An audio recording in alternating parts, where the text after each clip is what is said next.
I didn't. I didn't actually manage to get anything read during that last video, so I might as well start a new one now. One day after Moses had grown up, he went out to where his own people were and watched them at their hard labor. I don't know what he's.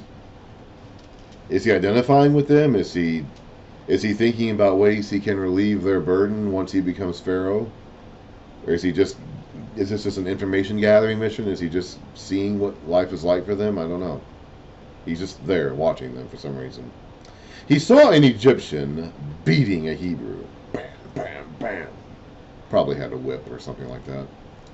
One of his own people. So he is identifying with the Hebrews now. Or at least when he writes about it later, he's calling the Hebrews his own people. Glancing this way and that,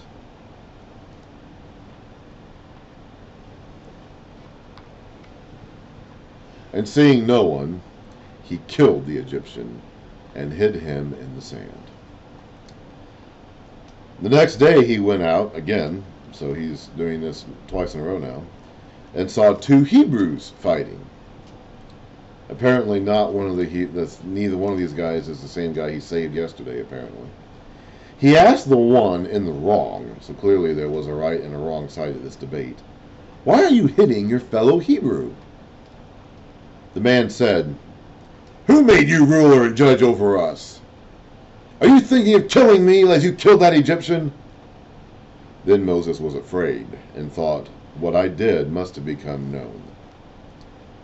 So apparently the Hebrew he saved yesterday ratted him out. Unless he was wrong in assuming there was nobody around. Unless someone did see him. But it seems like no one saw him. Otherwise, you'd think the text would not have that little statement about him seeing nobody. Most likely, the very man he saved ended up ratting him out. Now these guys, these Hebrews, might not have any particular reason to feel fondly towards Moses at this point.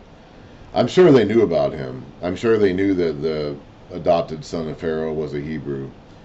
But they might not have thought that Moses was on their side. They might not have thought that he was going to do anything for them. If he had lived 40 years as a prince of Egypt and apparently up to this point had done nothing to help them in their status of life, they might not have thought that he was going to do anything for them. They might not have had any reason to feel kindly towards Moses. So anyway, Moses' reputation now as the son of Pharaoh has been stained. When Pharaoh heard of this, he tried to kill Moses, but Moses fled from Pharaoh and went to live in Midian, where he sat down by a well. There is actually an interesting story in Egypt's own records of a guy who did something very similar to this. A dude by name of, I don't know how to pronounce it, but it's spelled in our language at least as Sinuhe. And it's pretty much the same thing, although without any particular murderous act on Sinuhe's part. Sinuhe was a servant of Pharaoh. Actually, he was a servant of probably the guy who was Joseph's Pharaoh, Sesostris or Senseseret the First. And he was out with Sesostris or Senseseret the First when word came to them in the army that his Senseseret the First father, Amenemhet the First, had died. Apparently just died. And of course, whenever there was a regime change, there's always a certain amount of... And of course, Senseseret then immediately went back to the capital to stabilize things. Because whenever there's a regime change, there's always a potential for turmoil. And Sinuhe, his servant, fled. Instead of going back to the capital with his pharaoh, he fled. Fled Egypt, fled the capital, fled Egypt, went all the way up somewhere into Syria or Palestine. Now Moses went into the desert of Arabia. This Sinuhe guy went up into Syria or Palestine. Basically the land of Canaan, basically. And lived there for a period of time. And was eventually called back by Senseseret, who said that nothing's wrong, there's no reason to fear, no, you didn't do anything wrong, there's no conspiracy here, there's no charge against you, come back. And he did, and he went back there, and he lived the rest of his life in Egypt and died. So a very similar story. I don't know if it's, I don't know if Sinuhe, okay, most people, the smart people, would tell you that Moses' story is copied after Sennacherib's story. I don't know if I necessarily believe that. If Sennacherib was a servant of Sennacherib the First, then he did live before Moses, because I believe Sennacherib the First was the Pharaoh that Joseph knew, and that this Pharaoh is somewhere down the line after him in the 12th dynasty, Sennacherib the Third or Amenemhet the Third. So if Sennacherib did live, if Sennacherib was legitimately a real servant of Sennacherib the First, then yes, he did live before Moses. So there may have been some sort of historical precedent set there. Moses may have been aware of the story of Sennacherib and fled Egypt when he thought there was a problem involving him. But it is interesting to note that there is a very similar story like this in Egypt's own records. In fact, there's a very similar story like this, like in Egypt's. Cat, you're so annoying. Sorry about that. I've got a cat who is. She's hot right now. She's in a mood. Another story from Egypt's records, which is extremely similar to an Old Testament story, is the one of Joseph. Joseph and the Pharaoh's mistress. There is a story about very, very similar, almost identical, in fact, to that in Egypt's own records, about two brothers, the younger of whom served the older in his house, and the mistress or wife of the older wanted to have sex with the younger because he was more handsome, and tried to trick him into having sex, and he ran away, and then she accused him of raping her, or trying to rape her at least. And then in that story, the younger brother didn't get arrested and thrown into prison. He actually ran away, ran to the Nile River, and was confronted by his older brother. They hashed it out. They came to an understanding. They realized the wife was the bad guy, so the older brother came back and killed his wife.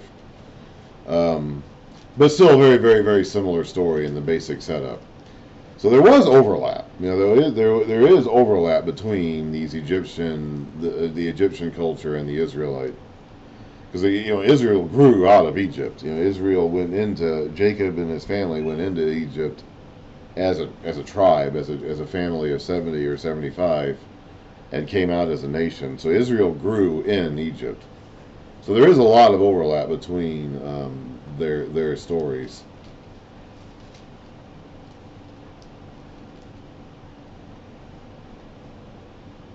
So when Pharaoh heard of this, he tried to kill Moses. But Moses fled from Pharaoh. I don't know if this is the same Pharaoh or a different one. We'll find out later that Moses is 40 here. It doesn't actually say that in the text at this point. But it could be a different Pharaoh. It could be that, but it's probably the same. Probably the same Pharaoh 40 years later. When Moses heard of this, Pharaoh heard of this, he tried to kill Moses. Then Moses fled from Pharaoh and went to live in Midian, where he sat down by a well. Now, a priest of Midian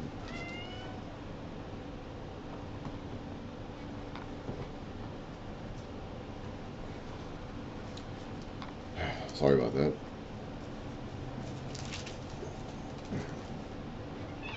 Oh, I've got you. No, I don't have you.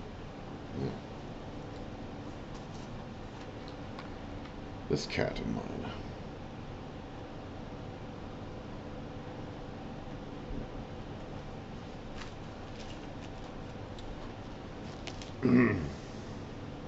Now, a priest of Midian had 7 daughters, and they came to draw water and fill the troughs to water their father's flock. Some shepherds came along and drove them away. Then Moses got up and came to their rescue and scattered and watered their flock. Now remember, Moses would have been, and the Old Testament doesn't record this. I guess later on in his life, when he put all these events down in writing, Moses did not consider this worthy of being mentioned.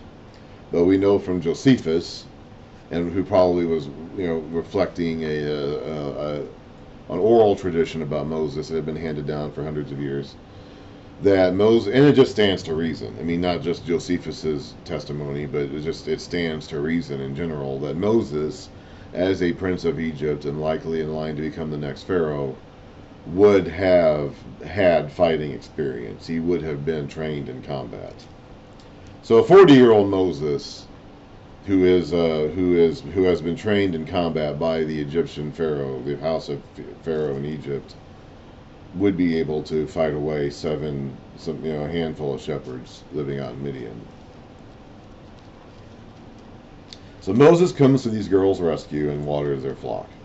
When the girls return to Reuel, their father, he asked them, "Why have you returned so early today?"